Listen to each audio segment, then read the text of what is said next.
আজ আমরা রিডিউস শব্দটির অর্থ, ডেরিভেটিভস, সিনোনিমস ও অ্যান্টোনিমস সম্পর্কে জানব।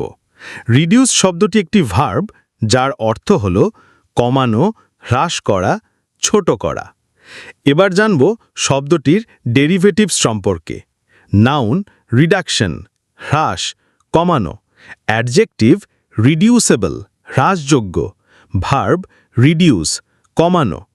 গুরুত্বপূর্ণ 5টি সিনোনিম: ডিক্রিজ, কমানো; লেসেন, কমানো; ডিমিনিশ, কমানো; কার্টেল, সংক্ষিপ্ত করা; শ্রিঙ্ক, সংকুচিত করা। গুরুত্বপূর্ণ 5টি অ্যান্টোনিম: ইনক্রিজ, বৃদ্ধি করা; এক্সপ্যান্ড, প্রসারিত করা; এনলার্জ, বড় করা; ম্যাগনিফাই, বড় করা; অগমেন্ট, বৃদ্ধি করা। ভিডিওটি ভালো লাগলে লাইক, কমেন্ট ও শেয়ার করুন।